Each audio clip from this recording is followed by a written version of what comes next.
Yeah? We're in the middle, smack in the middle of Kutnin Zayin. And we'll start from the line that begins with the word Es ratzon ha'elyon. He has simcha for the fact that he is mashlim. He complements the ratzon ha'elyon. And then he says, L'maylo mizeh, even higher than that. Mashlim is ratzon ha'elyon, there is some kind of a transfer from ratzon ha'elyon to him. But there is a higher madrega than that. Who is shemisanig b'ha'tainuk she'ilod, where he actually experiences the tainuk that the Odin experiences. B'hainu, in terms of avodah, this is shemisanig b'ha'tainuk shelamaylo, that he actually senses and experiences the tainuk that is actually coming from above. The Tanakh is Lamailo in Olakus. The Nachasuach Lepon, as we said, we discussed it yesterday. Nachasuach Lepon, it is pleasing to me, the Hashem said. Shomarti even Aseritzin. When I said, and my will has been fulfilled. This effectuates an union of nachas ruach, of pleasure. It pleases l'maylo she'amarti b'nasher etzeni. We discussed it yesterday. What does this imply? Nachas ruach l'chol she'amarti b'nasher etzeni. At least this is the way it occurs to me. I didn't see this explanation any place, but this is what makes sense.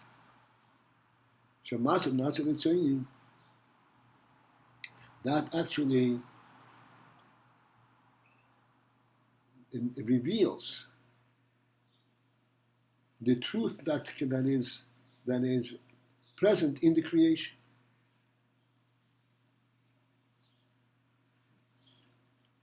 Because a creation that is unaware and insensitive to the will of its creator is not a real creation.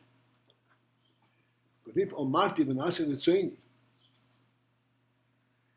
I only said, I didn't threaten, I did not discuss the consequences. I said, Omarti, I want this. And Naser Etzeni, my will has materialized, happened. That is because there is a sensitivity on the part of the creation of the will of the creator. So what's so great about this? The greatness about this is that the creation has a creator spirit, which means that it is a real creation. As we discussed yesterday, a creation without the spirit of its creator is lacking meaning, lacking reality. We discussed it in Mashonim and so forth.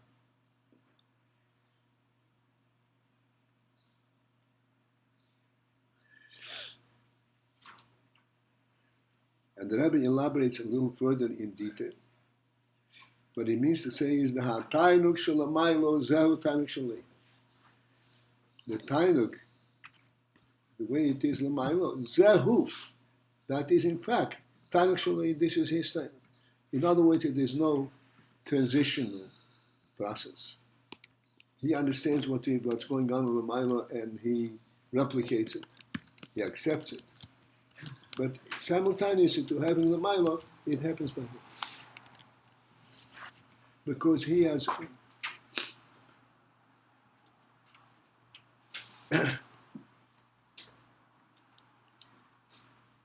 Kabbalah saying he has replicating it, giving himself up to the Milo. What happens to Milo happens by him. Amen. Okay, now I have 3 witnesses that I read the bracha. Yeah, 3 what? 3 witnesses. And he made a bracha. Yeah.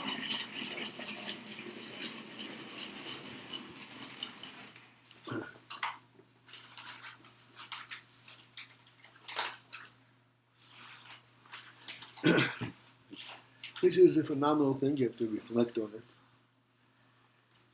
That Tanik Shalamayla Zehu Tanik Shaloi, which is one and the same thing.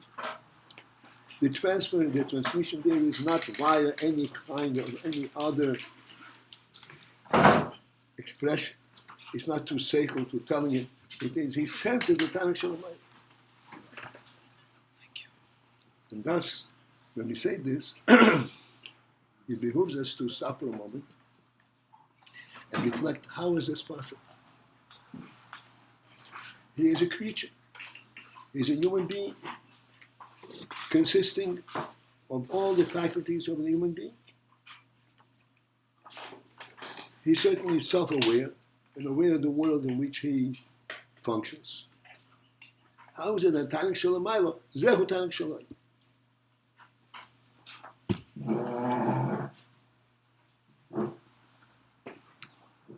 This is why the Rebbe explained before we got into this, that this entire phenomenon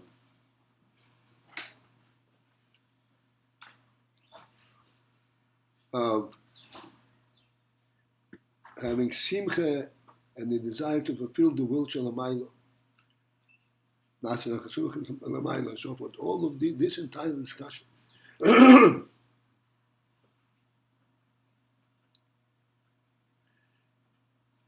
is not something that occurs as a result of the person recognizing the significance of what he is doing.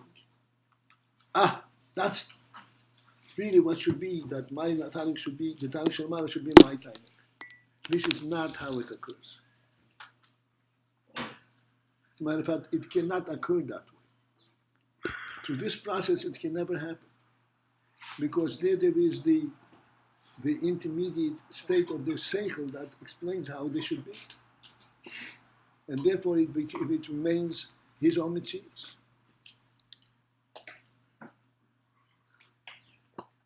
It's a wonderful concept and a wonderful dedication and obedience and so forth, but it does not happen, this total union, that he should actually reflect in his Einik, the Einik Shalamayla. How then does it happen? This is what the Rebbe explained. This happens, and the whole union of beetle and so forth,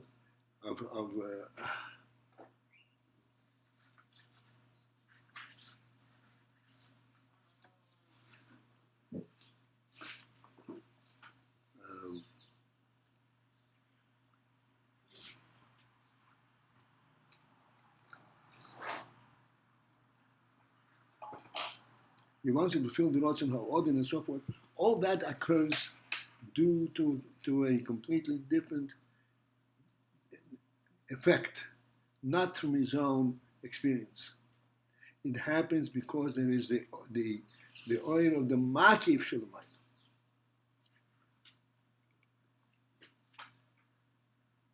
This is called makif the ak.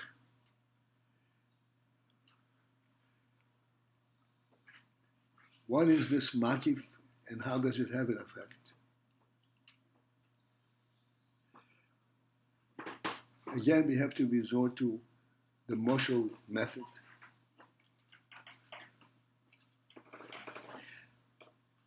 The moshel for a makif, simple moshel for a makif is a room or a home. When people celebrate, let's say, a simcha, they're talking about the simcha. They're all participating in the same meal.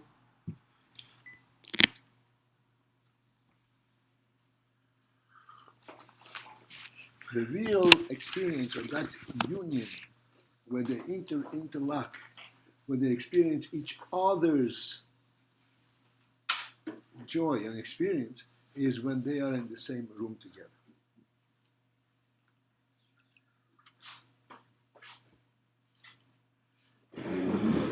This room represents the place of the celebration.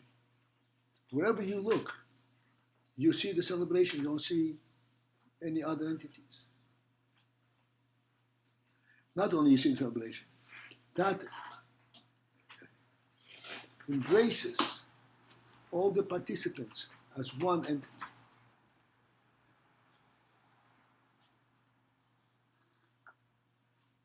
In that situation, they don't have to convey to each other, why am I here? What is this all about? They're all participating in exactly not a similar thing, but in exactly the same thing. But the one thing.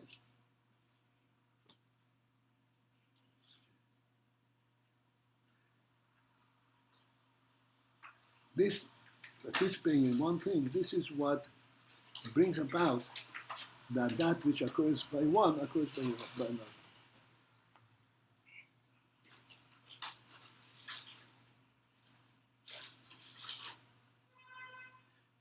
And therefore, the Rebbe explains that this makif the Adam Kadmon, the pristine element of Adam, that is makif, that embraces the entire creation, everything that materializes in the world thereafter,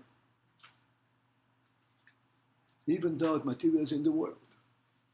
But everything in the world, every last detail, is sensing that it is part of the greater significance, the greater lifetime element that enables it to be.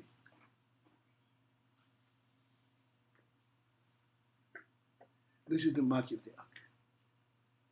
As a result of this makif, there is definitely a sense of sharing, a sense of sharing the reality together. And this is why this is how it occurs. That which is sensed in one is sensed in the other. Particularly here we're talking about that he senses the simcha shalamayla, or the oinek shalamayla. He is a direct participant in the oinek shalamayla, because he is embraced actually by the presence shalamayla. Even though he's a co-creation, he's a whole entity with seichel and midas and so forth, all that is included, is incorporated, is contained within this makif. I might add, and I should add really,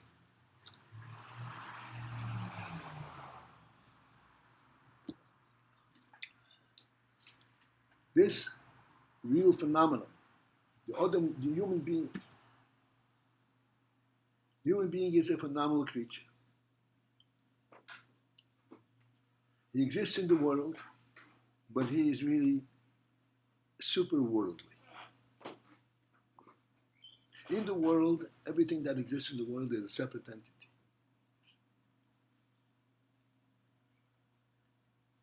And it knows everything else via its own experience.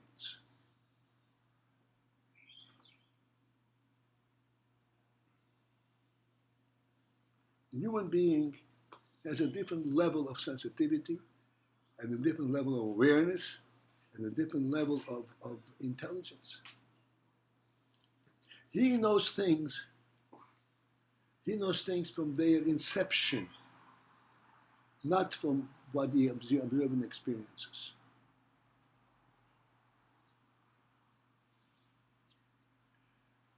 Let's take an extremely simple illustration, Marshall. And from there we can, on our own, expand on it and project.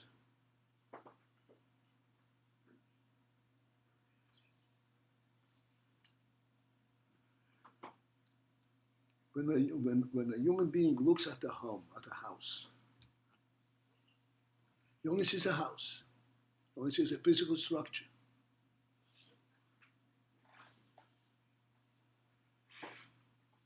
But what does he really observe and relate and appreciate in this structure? Is it its skill of putting together, or the design? What he appreciates in the structure is the living element in the structure. This structure, a home, is reflective of the human being who is going to live in it. It is begging for the human being to move in. These are not two separate steps. You have a structure and the human being moves into it. When you see the structure, you see the human being in it.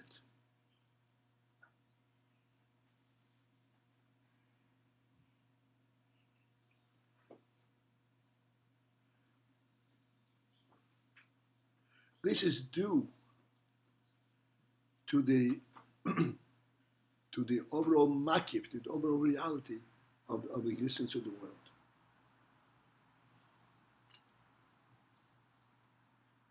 This is not due to physical structure. This is due to, as we said many times, if you found the same structure someplace on Mars, it would not conjure up a human presence. The reason that this structure speaks of a human presence is because of the makif, of the reality in which it is, where you find it. The whole world and everything in the world, the whole atmosphere is speaking about supporting and giving life and giving comfort to the human being.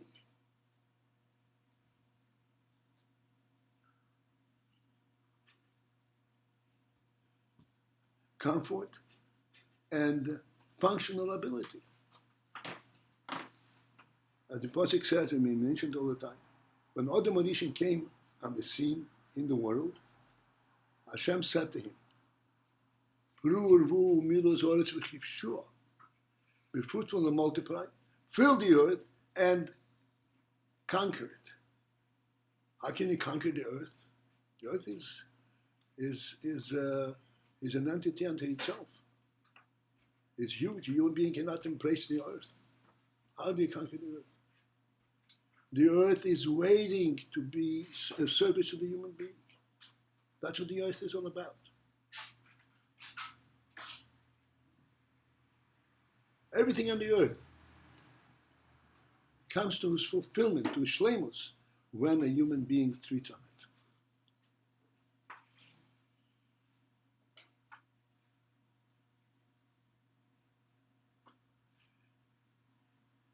Therefore,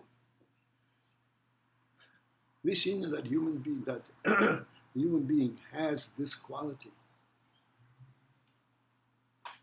is due to the fact that he is really part of the bigger divine plan.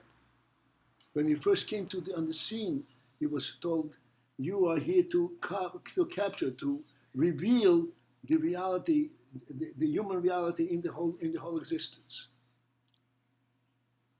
The makif is really that defines the human being. The human being is not here.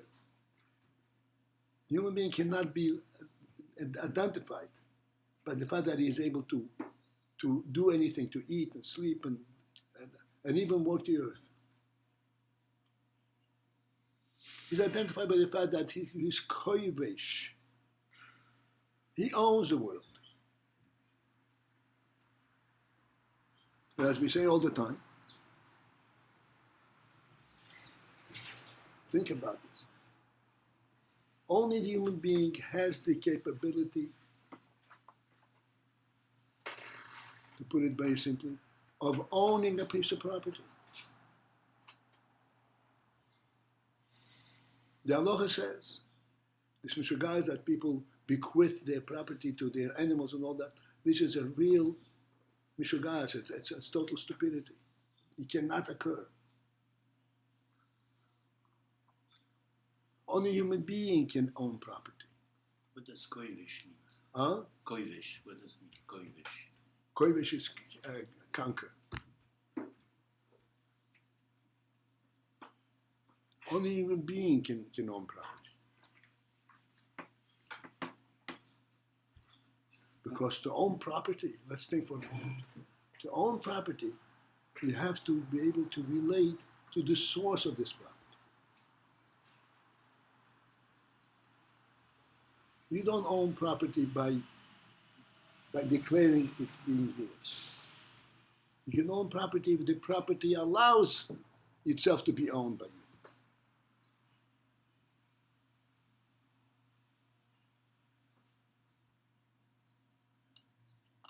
In other words, it speaks of it, and it is waiting for you to claim it. Because that is, in fact, what property is all about. To be claimed by the human being, to be brought to its fulcrum, to be brought to its perfection, to its real purpose of existence. This is why there is this possibility of the sense of the oinik shalamayra. A human being should feel the oinik shalamayra because he is engulfed, incorporated in one and the same element.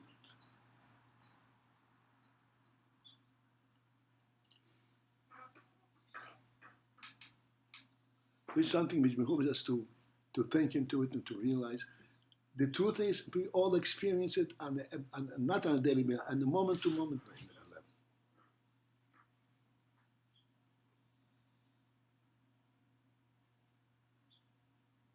When we look up into unlimited space, we're not feeling that we're looking into a strange environment, into something that distance from us. We are there. It's all ours.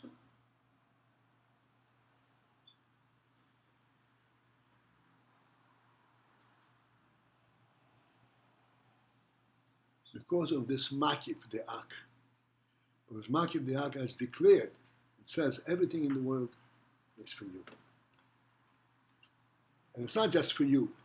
It continues to embrace and to unite you with it and give you a purpose and a function in it. As the Pasuk says, be fruitful and multiply, and fill the earth, be hipshua and capture it, subdue it, declare your ownership of the earth. That was the first instruction that Odom Rishon got from the neighbors.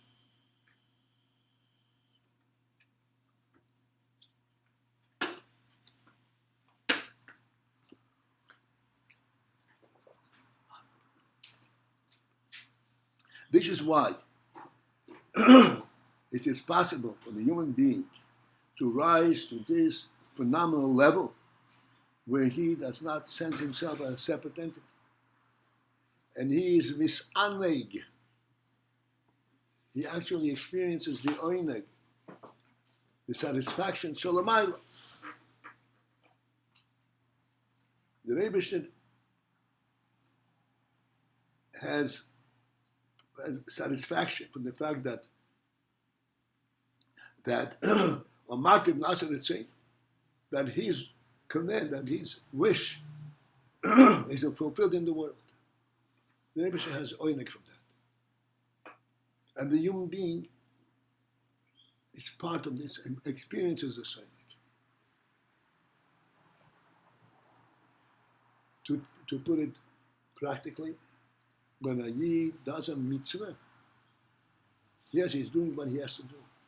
But he is not just doing that. He's participating in the Meibushin's joy and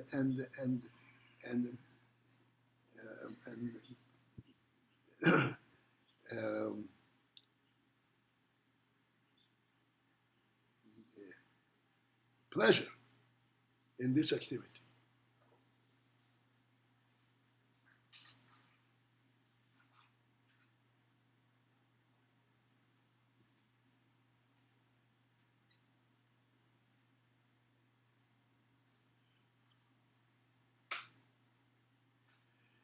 I'm going to say one more thing. I hope not to lose it. The difference between doing something in the world by justifying it and making sense of it within the worldly context. But to build a home, it makes sense. Human beings shouldn't live in the wilderness. They should have comfort and all the things that you mentioned. This all makes sense in the worldly context. Now we come to a new dimension. The dimension is the divine context, the divine will, the divine oinek in this creation. It pleases Hashem that the world is the way it is a good word.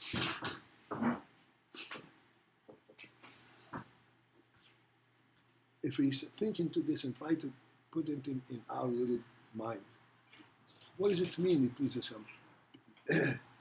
Because everything fits together? Because they cooperate with each other? When you talk about pleasing Hashem, you're talking about a different dimension completely.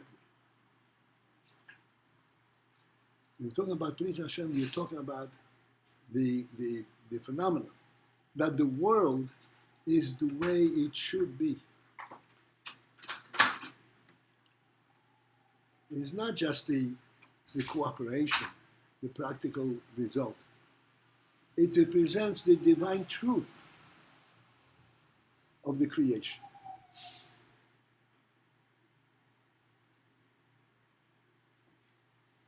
When you look at this creation, wherever you look, you see, hey, this is not an evolutionary creature.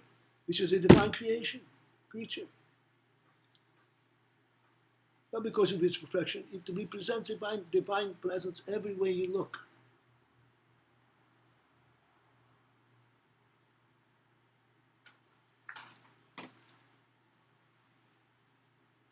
It has a phenomenal principle of truth that is represented in it. This is what one experiences when one is connected, recognizes the makif de'ak.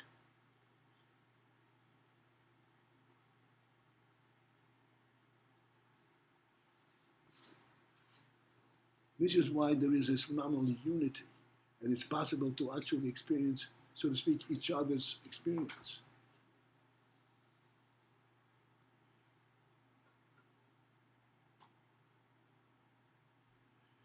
Let's, again, put it in, I have to conclude, bring it to a demonstration. We all come to shul. We all stand in shul and we daven, especially we're going to come Rosh Hashanah. Keep it all in, when we squeeze in into one area, not perfectly, not very comfortable, but that's what we're going to be. Each one goes there because he has to be there. He has to be there. He can find other means by which he can have a minyan to daven Rosh Hashanah, not just in 77 or any shul. He is there because he belongs there. And everyone else that he sees him as part of this reality. He belongs there. It's empty to say that when the shul was built, it was projected that this and this person would be here. This is why it was built.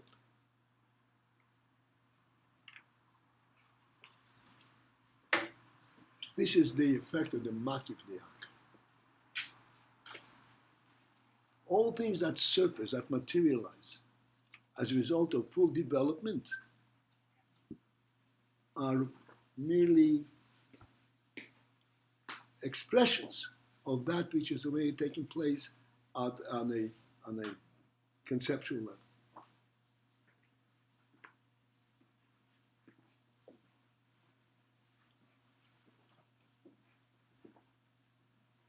Like I said many times, if you have a room, a house and a room, and the room, there are many rooms, and you immediately say, hey, this is a dining room, this is the living room, this is the bedroom. And even though there's nothing there, but you immediately see that this is the way it is. You see the furnishings there before they brought it. Because this is how it is, it's suitable to be.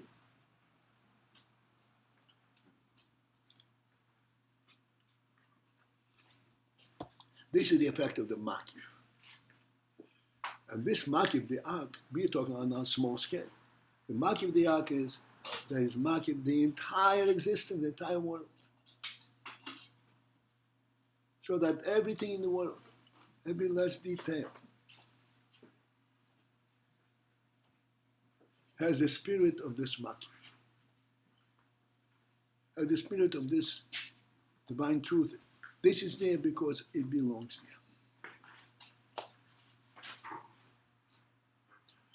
Notice there's a kapitel Tilim, everybody knows about it. Baruch Nafshis Hashem. Rosh Chodesh we say Baruch Nafshis Hashem. And what is this kapitel Baruch Nafshis Hashem? It really is a phenomenal little thing. A kapitel, just 100, I know, and it describes the goings on in the world. Because Rosh Chodesh is the day of innovation. It describes everything that's happening in the world. And it says there, Noisin Behema gives to the Behema its food. And he gives Livne Erev Asherikro, and he gives to the raven when they scream for food, Hashem provides them. Everything occurs. There's a divine presence there that complements it. This is what this kapitel says. The kapitel says that the seas were made for the human being to sail. This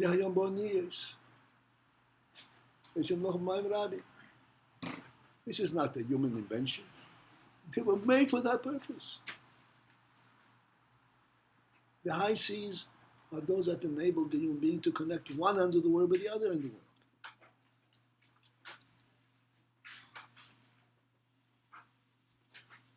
Everything in the world is representative of this principle that is a divine creation.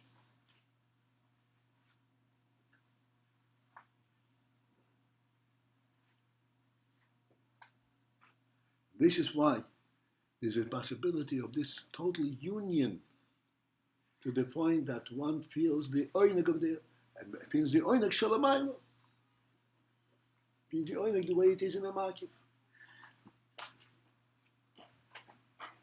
Because he is part of it. Not even a separate entity.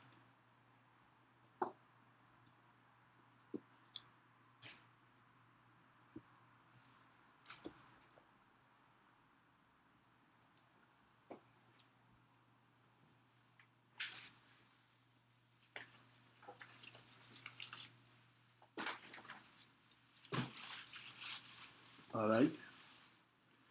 So we're on the line, smack in the middle of page Kuf Nun Zayin, that begins with the word B'Hataynu Shalamaylo, Nachasuach Lefonich and Nasa Litzeh. And we explain this Nachasuach Shematu Nasa Litzeh. Matu Nasa Litzeh is not that something that the Hashem fulfilled. That the creation is a recreation. There's a godly element in the creation. The Tanakh that occurs, the Tanakh that is really a supreme, a divine Tanakh, this in fact is the very same Tanakh that he experienced. Which was Ayin Masha Yisboel Lekamon Perikuf Ayin Dal. The one that skip, see Perikuf Ayin Dal, he describes as this more in detail. Hare, thus, after having discussed all of this, it has, Hare means, behold, we have shown you. That in Kabbalah Soyo Machashomayim, even though it's just Kabbalah soil. It's a yoke. The Kabbalah Shem Al Shemaim itself, there is a ratzon b'tainuk. There's a will, not only a will, but there's a tainuk. And now the Rebbe explains the terminology. Ma shenikra Kabbalah soil. The fact that it's identified with the term Kabbalah soil, accepting the yoke. The yoke means that it's being superimposed on you. You're not really a participant. There's ein zeh. It does mean that it is not implied. It is, the reason it's called Kabbalah is not because shuhu rag b'derech oil v'hechach, that it is there present only in the manner of oil of a yoke and v'hechach and being superimposed. Why then is it called Kabbalah soil? This we mentioned many times, and now we have it clear in the mind. Ki, rather, the reason it is a Kabbalah soil, it is called Kabbalah soil. Ma shehu b'derech nesina o mesira. It is the fact that you have it, not because you understand it and because you can make sense of it, but because due to the derech, in a manner of mesira, you dedicate yourself to it. By dedicating yourself, not based and not created through reason. Kiim, rather, Masha Moshe Esatzmei Liis Evet. It is that Moshe Esatzmei, he dedicates himself to be the Evet, not because of the reasoning that is behind it.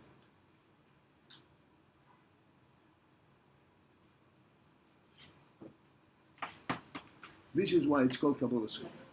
This discussion is continuing a little bit, but clearly we have it now.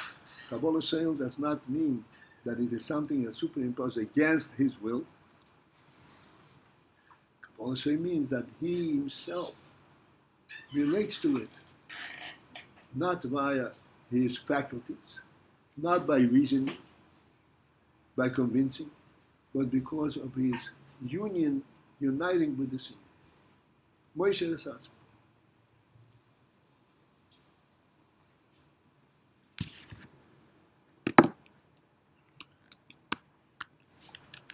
Derech Nesina or Mesira. How do you connect to it?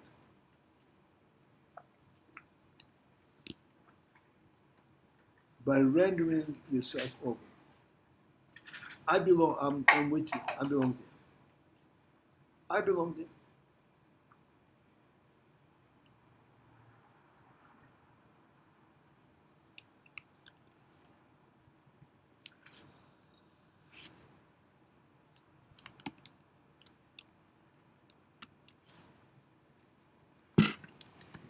Okay, we'll stop here. What does Nesina or Mesira mean? Mesira or Mesira means render, to give over, or Nesina means to give. Noisin. Noisin. Noisin Himalach.